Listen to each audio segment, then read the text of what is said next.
அன்பான நேயர்களே, காலை வணக்கம். பால் நினைந்தூட்டும் தாயினும் சால பறிந்து நீ, பால் நினைந்து ஊட்டும் தாயினும் சால பறிந்து நீ, பாவியேனுடைய ஊரினை உருக்கி உள்ஒளி பெருக்கி உலப்பில ஆனந்தமாய தேனினை சொரிந்து புறம் புறம் திரிந்த செல்வமே சிவபெருமானே, யான் உனை தொடர்ந்து சிக்கன பிடித்தேன், இங்கு எழுந்து அருள்வது இனியே. அன்பு சார்ந்த பெரியவர்களே, இன்று வைகாசி மாதம் 2ஆம் நாள் புதன்கிழமை. இன்றைக்கு சப்தமி தேதி 7:29 வரை, இதுக்கு பின்னாடி அஷ்டமி ஆரம்பிச்சிருது. இந்த அஷ்டமி தேதி ஆயில்ய நட்சத்திரம் 6:15 மாலை, பின்னாடி மக நட்சத்திரம் வந்தது. 2 நட்சத்திரத்துக்கு இன்றைக்கு சித்த யோகம். ராகு காலம் 12 முதல் 1:30, யமகண்ட 7:30 முதல் 9, குளியல் 10:30 முதல் 12. எப்போதுமே செவ்வாய்க்கிழமை புதன்கிழமை வடக்க சூழம். பரிகாரம் வாய். அன்பு சார்ந்த நேயர்களே, இன்று ராசி பலன்கள் எப்படி இருக்கிறது என்று பார்ப்போம். இந்த மேச ராசி என்பவர்களுக்கெல்லாம் ராசி பலன் எப்படி இருக்கிறது என்று பார்க்கலாம். இந்த மேச ராசி என்பவர்களுக்கு ராசிநாதன் செவ்வாய் எங்க இருக்காருன்னா 12ஆம் இடத்துல இருக்கார். குரு 2ல் இருக்கார். குரு 2ஆம் இடத்துல போய் பெரிய சிறப்பு. சூரியனும் 2ஆம் இடத்துக்கு வந்துட்டார். 5ஆம் அதிபதி சூரியன், அவரை 2ஆம் இடத்துக்கு வந்துட்டார். அது ஒரு நிறைவு. 2ல் குரு இருப்பது நல்லது. 4ஆம் அதிபதி 4லே இருக்கார், பெரிய சிறப்பு. 4ஆம் அதிபதி 4லே இருப்பது பெரிய சிறப்பு என்று சொல்வது. இந்த குரு குடும்பஸ்தானமான 2ஆம் இடத்தில் இருப்பது நன்மை என்று சொல்வது. அப்ப அந்த மேசராசி என்பவர்களுக்கு இந்த நல்லதெல்லாம் நடக்கும். சனி பகவான் 11ஆம் இடமான லாபஸ்தானத்தில் இருக்கார். சனி பகவானுக்கு 3, 6, 11 நல்ல அருமையான இடம். ஜாதகத்தில் இயற்கையாகவே லக்னத்துக்கு 3, 6, 11 பாவர் நன்று, ஆயுள் பலம். அதே மாதிரி ராசியிலேயே 3, 6, 11 வர்ற போது நல்ல பலனை தருவார். அவர் 2 ஆண்டுகள் இந்த இடத்துல இருக்கார். இந்த 2 ஆண்டுகளும் இந்த மேஷராசி என்பவர்களுக்கு சனி பகவானால் முடிந்த நன்மைகளை அனைத்தும் செய்வார். குரு பகவான் 1 ஆண்டு இருக்கிறார், அவரும் நன்மை செய்வார். ஆக இந்த மேஷராசி என்பவர்களுக்கு இது நல்ல நாள். அடுத்தபடியாக ரிஷபராசி என்பவர்களுக்கு ராசியில குரு வந்திருக்கிறார், ஜென்ம குரு. சந்திரன் ஆட்சியில் இருக்கிறார். இந்த ரிஷபராசிக்கு சந்திரன் நல்லவர், அவர் ஆட்சியில் இருக்கிறார். 4ஆம் அதிபதி லக்னத்தில் கேந்திர பலம் பெறார், அது ஒரு சிறப்பு.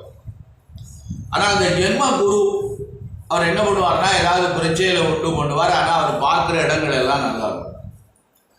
நல்ல அருமையான ஒரு இடங்களை பார்ப்பார். 5, 7, 9ஆம் இடத்தை பார்க்கும்போது அந்த இடம் நன்றாக இருக்கும்.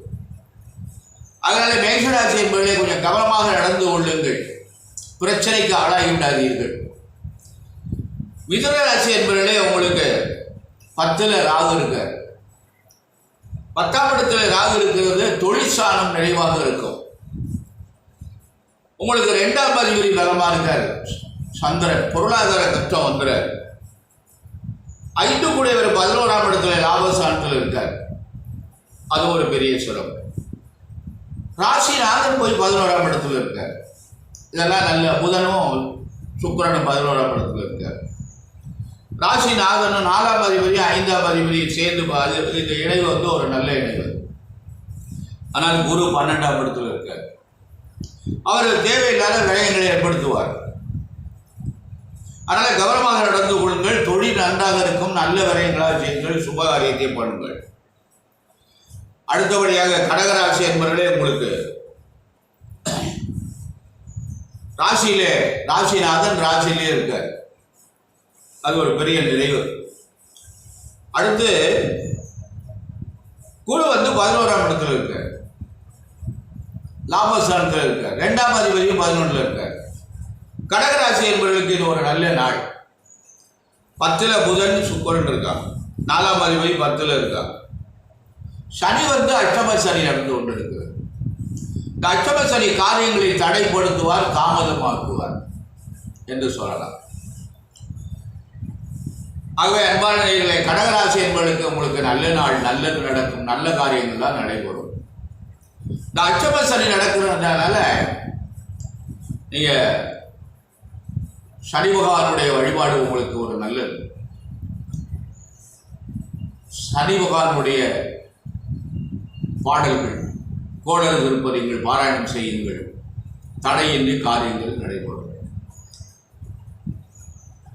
திருமறைக்காடு, திருநெடுங்குளம் பாடல் ஞானசம்பந்தர் மறை உடையாய் தோல் உடையாய் இடர்களையாய் நெடுங்களம் மேயவனை. எவ்வளவு பெரிய இடர்களையும் களைந்து விடுவார் அந்த நெடுங்களம் மேயவன். அதை பாராயணம் செய்யுங்கள். தவறாமல் பாராயணம் செய்யுங்கள். நிச்சயமாக நல்லது நடக்கும். அடுத்தபடியாக சிம்மராசி என்பவர்களே, உங்களுக்கு குரு என்று 10ஆம் இடத்துல இருக்கார். குரு 10ஆம் இடத்துல இருக்கிறது வந்து அவருடைய பார்வை எப்படி இருக்குன்னா, 2ஆம் இடத்தை பார்க்கிறார், 4ஆம் இடத்தை பார்க்கிறார். பார்வையில் நன்றாக இருக்கிறது. ஆனால் 10ஆம் இட குருவுக்கு ஒரு நல்ல இடம் இல்லை. ஒவ்வொருத்தரும் ஒவ்வொரு கருத்தை சொல்லுகின்றார்கள்.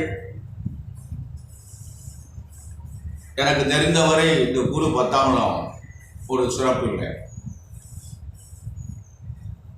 ஆனால் வந்து சனி 7ல் இருக்கு, ராகு செவ்வாய் 8ல் இருக்கு. அப்ப இந்த சிம்மராசி என்பதெல்லாம் கிரகங்கள்லாம் நன்றாக இல்லை. அதனாலே சற்று கவனமாக நடந்து கொள்ளுங்கள். மேலதிகாரிகளிடம் கவனமாக இருங்கள். தொழிலில் கவனமாக செய்யுங்கள். இப்போ கடை வச்சிருக்கீங்கன்னா வர்ற மக்கள்கிட்ட அன்பாக நடந்து கொள்ளுங்கள். இல்லைன்னா வியாபாரம் போடும். கோவப்படாதீர்கள். கவனம் தேவை. ஓராண்டு தான் நகர்ந்து விடும். அடுத்தபடியாக கன்னிராசி என்பவர்களே, உங்களுக்கு குரு பகவான் 9ஆம் இடத்துக்கு வந்திருக்கிறார். சுக்கிரன் வந்து 8ஆம் இடத்துக்கு வந்திருக்கிறார். மறைவு சுக்கிரன் 2 கூட 8ல் மறைகிறார். பொருளாதாரத்தில் கொஞ்சம் கவனம் தேவை. ஆனால் குரு பகவான் 9ஆம் இடத்துல இருக்கிறது பெரிய சிறப்பு. சனி பகவான் உங்களுக்கு 6ஆம் இடத்துல இருக்கார். அது ஒரு நல்ல நிறைவு. 6ல் சனி 9ல் குரு. ஒரு ஆண்டு பிரமாதமா இருக்கும். கன்னிராசி என்பவர்களுக்கு ஓராண்டு நல்ல நிறைவான நாள். நன்மையை தரும், நல்லதே நடக்கும். நன்றாக நடந்து கொள்ளுங்கள் கவனமாக. துளாராசி என்பவர்களே, உங்களுக்கு குரு 8ஆம் இடத்துல இருக்கார். 8ஆம் இடம் என்பதே அவ்வளவு ஒரு சிறந்த இடம் இல்லை. மொத்தத்தில் ஆயுளுக்கு மட்டும் சொல்லலாம். விரயஸ்தானம் என்று சொல்வது. தடை தடங்கள் தாமதம் இதெல்லாம் நடைபெறும். தடை தடங்கள் தாமதம். அதனால கவனமாக நடந்து கொள்ளுங்கள். வியாழக்கிழமதோறும் தட்சிணாமூர்த்தி வழிபாடு செய்து வாருங்கள். நல்லவர் செல்வம். குரு பகவானுடைய மூல மந்திரங்களை பாராயணம் செய்யுங்கள். கல்லாலில் புடையம் வந்து நான்மறை 6 அங்க முதல் கட்ட கேள்வி வல்லார்கள் 4வருக்கு வாக்கிருந்த பூரணமாய் மறைக்கு அப்பாலாய் எல்லாமாய் அல்லதுமாய் இருந்ததை இருந்தபடி இருந்து காட்டி சொல்லாமல் சொன்னவனை நினையாமல் நினைந்து போதும். இதை தானே பாராயணம் பண்ணுவோம். அருமையான பலன் தரும். இடர்கள் எல்லாம் கலைந்து விடுவார். ஆகவே துளாராசி என்பவர்களே, சற்று கவனமாக நடந்து கொள்ளுங்கள். கன்னிராசி என்பவர்களே, உங்களுக்கு இந்த அருமையான நாள். குரு 7ஆம் இடத்துக்கு வந்திருக்கிறார். குரு 7ஆம் இடம் மிகச்சிறை நிறைவாக இருக்கும். 8 கூட புதன் 6ல் மறைஞ்சிட்டார். பரவாயில்ல. 2ஆம் அதிபதி 7ல் இருக்கார், அதுவும் நல்ல நிறைவு. அவர் உங்கள் ராசியை பார்க்கிறார், நிறைவான அமைப்பு. அதனால் விருச்சிக ராசி என்பவர்களே, ஒரு ஆண்டாக கஷ்டப்பட்டு கொண்டிருந்தீர்கள், எந்த காரியங்களும் உங்களுக்கு நடக்கவில்லை. இப்பொழுது காரியங்கள் நடைபெறும். கவனமாக நடந்து கொள்ளுங்கள், நல்லதே நடக்கும். அடுத்தபடியாக தனுசு ராசி என்பவர்களே, உங்களுக்கு ராசிநாதன் குரு 6ஆம் இடத்துல போய் உட்கார்ந்துருக்கார். 6ஆம் இட குருவுக்கு அவ்வளவு நன்மை இல்லை. ஆரோக்கியம், எதிர்ப்பு இதெல்லாம் வருத்தம் செய்யும். உடல்நிலை கவனம் தேவை. ஆனால் உங்களுக்கு சனி பகவான் 3ல் இருக்காரு, ராகு பகவான் 4ல் இருக்கார். 9 கூடிய சந்திரன் 9ஆம் இடத்துல, 8 கூடியவர் 8லே இருக்கார், வளர்பிறை சந்திரன். அதை ஒன்றும் பயப்பட வேண்டாம். அதனால் அன்பான நேயர்களே, தனுசு ராசி என்பவர்கள் சற்று கவனம் தேவை. ஆரோக்கியத்தில் கவனம் இருக்கணும். ஆனால் சனி பகவானோ ராகு பகவானோ ஓராண்டு நல்ல நிலையை செய்வார். சனி பகவான் 2 ஆண்டு இருப்பார், ராகு 1 ஆண்டு. இந்த ஓராண்டு உங்களுக்கு ஒரு நல்ல நிறைவான ஒரு அமைப்பெல்லாம் ஏற்படும். மகர ராசி என்பவர்களே, உங்களுக்கு ராசிநாதன் சனி 2ஆம் இடத்துல சொந்த வீட்டில் ஆட்சியில் இருக்காரு. குரு பகவான் 5ஆம் இடத்துக்கு வந்துட்டார். 2 ஆண்டுகளாக குரு பகவான் உங்களுக்கு நன்மை இல்லை. இப்பொழுது நல்ல அருமையான அமைப்பு. இருப்பினும் 7ரை சனி நடந்து கொண்டு இருக்கிறது. சில பேர் சொல்றாங்க, என்ன பண்றாங்கன்னா, மகர ராசிக்கு சனி குரு பகவான் 12 கூடிய 3 12 கூடிய பாவி அல்லவா, அவர் எப்படி நன்மை செய்வார்? உண்மைதான், நன்மை செய்ய மாட்டார்களா? ஆனால் அந்த 5ஆம் இடம் என்பது பாக்கியஸ்தானம் அல்லவா? அவர் அந்த இடத்துக்குரிய பலனை, அந்த வீட்டுக்கு போறவன அந்த வீட்டில் இருக்கக்கூடிய பலன்களை செய்ய வேண்டும் அல்லவா? அவர் எப்படி கெடுதல் பண்ணுவார்? ஆகவே அந்த குரு 5ஆம் இடத்துக்கு வந்தோன்னு உங்களுக்கு நல்லதெல்லாம் நடக்கும். கவனமாக நடந்து கொள்ளுங்கள். ராகு பகவான் 3ல் இருக்கார். ஓராண்டு இந்த ராகு பகவான் இந்த 3ஆம் இடத்துல இருப்பார். அடுத்தபடியாக கும்பராசி என்பவர்களே, உங்களுக்கு ஜன்மச்சனி நடந்து கொண்டிருக்கிறது. கவனமாக நடந்து கொள்ளுங்கள். கடன்கள் ஏற்படுகின்ற அளவுக்கு எந்த காரியத்தையும் செய்து விடார்கள். பிரச்சனைகள் ஏற்படுகின்ற அளவுக்கு எதையும் தலையிடாதீர்கள். கவனம், நிதானம் தேவை. உங்களுக்கு எந்த காரிய கிரகங்களும் பலமாக இல்லை. சுக்கிரன் 4 கூடியவர் 3ல் மறந்து இருக்கிறார். 2ல் செவ்வாய் ராகு இருக்கு, குரு 4ல் இருக்கு. இதெல்லாம் உங்களுக்கு ஒரு நல்ல நிறைவான இடம் இல்லை. அதனால சற்று கவனமாக நடந்து கொள்ளுங்கள். இன்னும் 5 ஆண்டுகள் உங்களுக்கு இந்த சனி பகவானுடைய தாக்கத்திலிருந்து நீங்கள் வெளியில் வரணும். ஆகவே இந்த 5 ஆண்டுகளும் இறை வழிபாடு உங்களுக்கு நன்மை, நல்லது நடக்கும். அடுத்த மீன ராசி என்பவர்களே, உங்களுக்கு 7ரை ஆரம்பித்திருக்கிறது. எனவே 7 ஆண்டுகள் இந்த 7ரை தாக்கம் இருக்கும். வயதுக்கு தக்கபடி முதல் ரவுண்டு, 2வது ரவுண்டு, 3வது ரவுண்டு. 2வது ரவுண்டு என்றால் பயப்பட வேண்டாம், நன்மையே நடக்கும், நல்லது நடக்கும். அன்பான நேயர்களே, மீனராசி என்பவர்களுக்கெல்லாம் என்று சற்று கவனமாக நடந்து கொள்ளுங்கள். இந்த மீனராசி என்பவர்களுக்கு குரு பகவான் 9ஆம் இடத்தை பார்க்கிறார், 7ஆம் இடத்தை பார்க்கிறார், 9ஆம் இடத்தை பார்க்கிறார், 11ஆம் இடத்தை பார்க்கிறார். இந்த பார்வையில் நன்றாக இருக்கிறது. குரு பகவானுடைய பார்வை நல்ல நன்மைகள் எல்லாம் நடைபெறும், நல்ல காரியங்கள்லாம் நடக்கும் என்று சொல்லலாம். ஆக இந்த 2 ஆண்டுகளுக்கு இந்த குரு உங்களுக்கு நன்மை செய்ய மாட்டார். இந்த வருஷம் அடுத்த வருஷம் 3ஐ விட 4 மோசமான இடம். அதனால் மீனராசி என்பவர்களை கவனமாக நடந்து கொள்ளுங்கள். மகர ராசி என்பவர்கள், மீனராசி என்பவர்கள், கும்பராசி என்பவர்கள் 7ரை பகவானுடைய காலம் இருக்கிறது உங்களுக்கு 2, 5, 7. இந்த ஆண்டுகள் நீங்கள் கவனமாக நடந்து கொள்ள வேண்டும். இறை வழிபாடு செய்யுங்கள், சனி பகவானுடைய வழிபாடு செய்யுங்கள், சனி பகவானுக்கு எள்ளு தீபம் ஏற்றுங்கள், காக்கைக்கு அன்னம் வைத்து சாப்பிடுங்கள். என்றவரை பசித்தவங்களுடைய முகத்தை பாருங்கள், நல்லது நடக்கும். அன்பான நேயர்களே, இந்த ஜோதிடம் என்பது நமக்கு முன்னோர்கள் நமக்கு அறுபாடுபட்டு இந்த ஜோதிடத்தை நமக்கு தந்திருக்கிறார்கள். ஒருவர் 2 இல்லை, 18 சித்தர்கள் நமக்கு இந்த ஜோதிடத்தை தந்திருக்கிறார்கள். அதெல்லாம் ரொம்ப முக்கியமானவர்கள் எல்லாம் நிறைய பேர் அந்த ஜோதிடத்தை நமக்கு தந்தவர்கள். காக்க முனிவர், நாரதர், வராக முனிவர், யவன சாஸ்திரம், இவங்களெல்லாம் நிறைய ஜோடத்தில் நிறைய மக்களுக்கு ஒரு நல்ல பலன்களை எல்லாம் தந்திருக்கிறார்.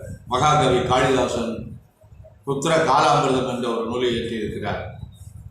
அவங்களாம் நிறைய இப்போல்லாம் நாம் என்ன பண்ணுறோம், கம்ப்யூட்டரை வச்சுருந்து உடனே தேதியை கொடுத்து கம்ப்யூட்டரில் இந்த எடுத்து வச்சுட்டு பலன் சொல்லிட்டு இருக்கோம். எனக்கு தெரிந்த ஒரு 60 வருஷத்துக்கெல்லாம் முன்னாடி இந்த ஜோடியில் என்ன பண்ணுவாருன்னா, காலத்தை கொண்டே கொடுத்தா விரல் வெட்டியா இன்னி இப்போ உனக்கு இந்த தசை நடக்குது, இந்த புத்தி நடக்குதுன்னு சொல்லிடுவாங்க. மூளையிலே கலக்க போட்டுருவாங்க. கம்ப்யூட்டரும் தேவையில்லை, கால்குலேட்டரும் தேவையில்லை. அப்படியே ஆராய்ச்சி பண்ணி ஒரு ஜாதகத்தில் என்னென்ன கிரகங்கள் இப்படி இருக்குது, என்னென்ன பலன்கள் நடக்கும், கவனமாக நடந்து கொள்ளுங்கள் என்று அப்படி சொல்லுவாங்க.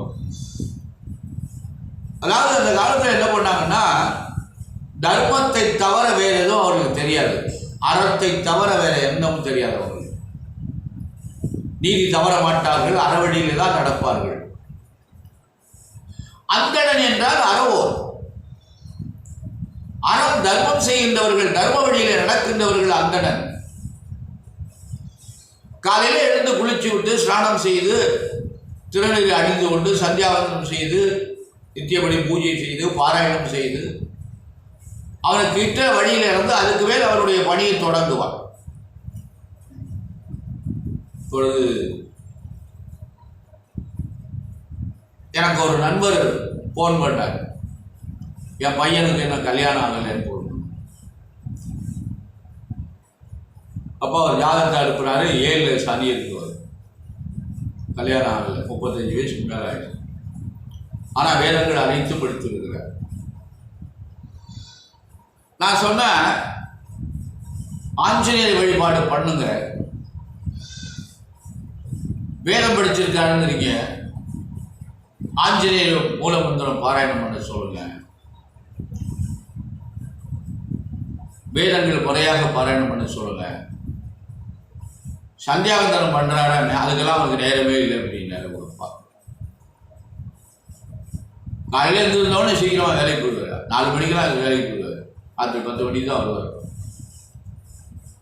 வேற பண்ணுறதுக்கெல்லாம் திருகால சந்திரவந்தனம் பண்ணுறதுக்கெல்லாம் நேரம் இல்லை. வேதம் கற்று என்ன பிரயோஜனம்?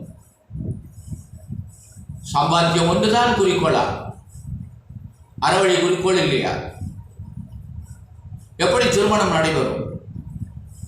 அந்த ஆஞ்சநேயரை திருப்திப்படுத்த வேண்டாமா? சனி பகவான் 7 இருக்காங்களே, அவங்களை திருப்திப்படுத்த வேண்டாமா? அவங்களை நாம் பிரார்த்தனை செய்ய வேண்டாமா? அப்பொழுதுதானே திருமணம் நமக்கு நடக்கும். 7 சனி இருந்தால் திருமணம் தாமதம், ஆனால் நல்ல மனைவியாக அமையும். என்னுடைய அனுபவத்தில், என்னுடைய வயது அனுபவத்தில் நான் பார்த்துருக்கிறேன். 7ஆம் இடத்துல இருக்கவங்களுக்கெல்லாம் திருமணம் தாமதம், ஆனால் நல்ல மனைவியாக அமையும். இருந்தாலும் மனைவியினுடைய உடல்நிலை பாதிக்கும். யாருக்கு 7 சனி இருக்கோ அவன் மனைவியினுடைய உடல்நிலை பாதிக்கும், அது நிவர்த்தியாக இருக்கும். மனைவிக்கு உடல்நிலை பாதித்தால் ஒரு ஆண்மகனுடைய நிலைமை என்ன ஆகும்? என்ன செய்ய முடியும்? யார் இருந்த என்ன பிரயோஜனம்? மனைவி இல்லை என்றால் எத்தனை குழந்தைகள் இருந்தாலும் பிரயோஜனம் இல்லை. மனைவி இருந்தால்தான் ஆண்மகனுக்கு நல்ல ஒரு அமைப்பு. ஆகவே இந்த ஜோதிடங்களில் நமக்கு இறைவன் முன்னோர்கள்லாம் நமக்கு ரொம்ப அரும்பாடுபட்டு தந்திருக்கிறார்கள். முதல்ல நமக்கு கொடுத்தவர் பிரம்மா தான் கொடுத்து காட்டுமணிகிட்ட கொடுத்திருக்கிறார். அதெல்லாம் நம்ம மனிதன் தர்ம வழியில் நடக்க வேண்டும் என்று இருக்கிறார். இந்த ஜோதிடத்தை வைத்துக்கொண்டு அதர்ம வழியிலே நிறைய பலன்கள் எல்லாம் தவறான பலன்களை சொல்லுகின்றார்கள், தவறான பொருத்தத்தை செய்கின்றார்கள். நான் யாரையும் குறை சொல்லவில்லை. மக்கள் பாவம். மக்கள் கஷ்டப்படுவார்கள். மக்களை கஷ்டப்படுத்தாதீர்கள், நல்வழி இட்டு செல்லுங்கள். நமக்கு தெரிந்த நல்ல பாதைகளை மக்களிடம் சொல்லி அவர்களை நல்ல வழியில் இட்டு செல்வது நமது கடமை. ஆகவே இந்த ஜோதிடத்தை நல்ல வழியிலே பயன்படுத்தி மக்களுக்கு நல்ல பலன்களை சொல்லி அவர்களை நல்ல வழியில். ஆனால் இப்பொழுது இந்த காலம் எப்படி இருக்கிறது என்றால், நல்லதுக்கு இப்பொழுது காலம் இல்லை. ஒரு நல்ல பலன்கள், ஒரு நல்ல மருத்துவர் வைத்தியம் பண்றாருன்னா அவரை வாழ விட மாட்டேங்கிறார். ஒரு நல்ல ஜோதிடர் இடத்துல நல்ல பலன் சொல்றார் அப்படின்னா அவரையும் வாழ விட மாட்டேங்கிறாங்க. ஒரு கடை வைத்து வியாபாரம் பண்ணுறான், குறைச்ச விலை கொடுக்குறான், நல்ல சரக்காக கொடுக்குறான், அதிகமாக லாபம் ஏற்படலை அப்படின்னா அவனுக்கு நிறைய போட்டி, அவன் மேலே நிறைய பெட்டிஷன், இப்படியெல்லாம் போட்டு மக்கள் என்ன பண்ணுறாங்கன்னா அவனுக்கு வியாபாரம் நடக்க விடாத அளவுக்கு என்னென்ன பண்ணமோ அவளெல்லாம் பண்ணி வேண்டாங்க இந்த மக்கள். ஏன்னா அதர்மம் நீடித்து விட்டது. தர்மம் செய்கின்றார்கள் ஆடம்பரத்துக்காக, அன்போடு செய்யவில்லை. ஆகவே அன்பான நேயர்களே, இந்த எதுக்காக நான் சொல்ல வந்தேன்னா, இப்பொழுது மகர ராசி, கும்பராசி, மீன ராசிக்காரர்களுக்கு சனி பகவானுடைய தாக்கம் இருக்கிறது. அதனால நீங்கள் கொஞ்சம் சற்று அறவழியிலே செல்லுங்கள். செய்யும் தொழிலே தெய்வம். நம்மளால ஒன்றும் பண்ண முடியலன்னா செய்கின்ற தொழிலை தெய்வமாக மதித்து அந்த தொழிலை நல்ல முறையில் நாம் செய்து வந்தோமையானால் நமக்கு நல்ல பலன் கிடைக்கும், மக்களுடைய வாழ்த்து நமக்கு கிடைக்கும், அது நமக்கு நல்ல வழியை காட்டும். அன்பான நேயர்களே, நல்ல வழியில் செல்லுங்கள், பசித்தோர் முகம் பாருங்கள், நட்பு நன்றென்று இருங்கள். எல்லாம் வல்ல இறைவன் அன்னை பராசக்தி நல்ல அருள் செய்வாள் என்று வேண்டிக் கொண்டு நிறைவு செய்கிறேன். நன்றி, வணக்கம்.